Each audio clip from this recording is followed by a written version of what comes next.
Hi, this is Matt with AppliancePartsPros.com. Today we'll be showing you how to repair your appliance. Remember, anytime you work on an appliance, make sure it's unplugged or the circuit breakers are off so there's no chance of electrocution. Also make sure you turn off your hot and cold water supplies.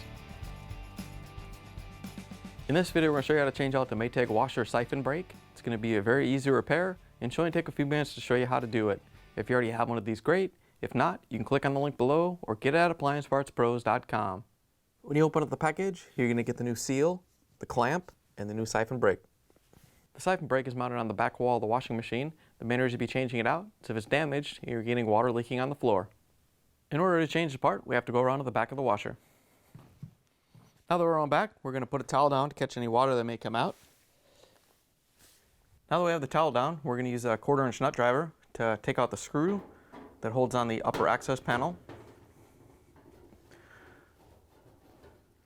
Once you have the screw out, you just lift the panel off and set it aside. We're going to use the 5/16" nut driver to remove the 4 screws that hold the siphon brake to the cabinet.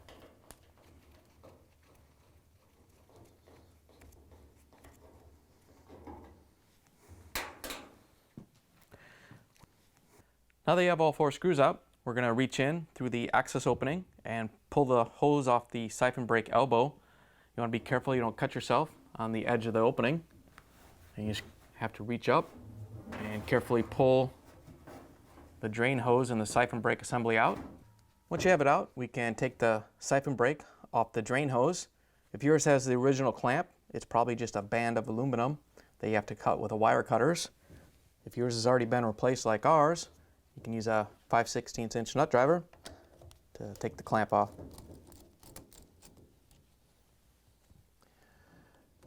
Once you have the clamp loose, you can carefully work the siphon brake out of the drain hose. If it's in there tight, you may have to use a flathead screwdriver to help get it off.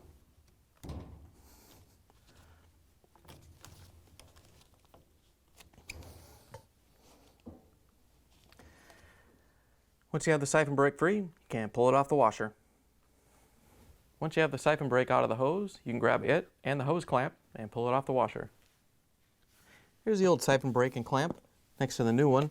If you already have one of these, great. If not, you can get it at AppliancePartsPros.com.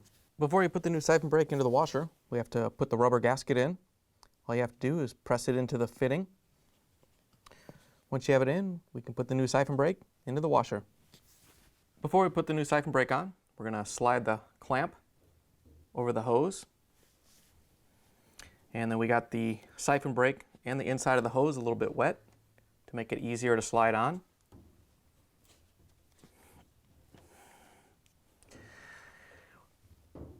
Once you have the siphon brake in position, you have to lift it up like it's going to be on the washer, and you want to make sure that the 4 screw holes are rotated towards the back wall of the washer.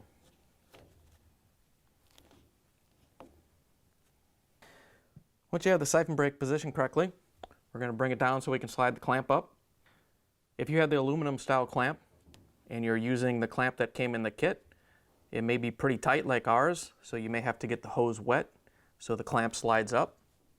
If you had a screw type clamp already and it's a little bit bigger than what came in the package, you can just use your old one. Just going to carefully work it up. And once you get in position, you can use our 5/16" nut driver to tighten it down so we get a good seal. Once you have the clamp tightened down, we're going to carefully push down on the drain hose a little bit and then lift up on the siphon brake so we can line up the siphon brake onto the siphon brake elbow. Once you have it on the siphon brake elbow, we're just going to turn it so the screw holes line up, and then we can use the 5/16" nut driver, put in the first screw to hold it in place. Want to make sure that as you tighten it down, the other screw holes line up. Once you have the first one in, we can go put the other 3 in.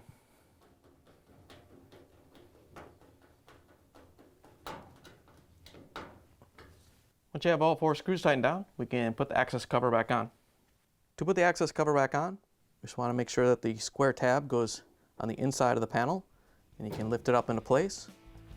And we can use the 1/4-inch nut driver to put the screw in. Now that we have the cover installed, we can plug the washer back in, turn the water on, and take it for a spin. Thanks for joining us for another successful repair brought to you by AppliancePartsPros.com. Check out our other repair videos on our site, Facebook, and YouTube.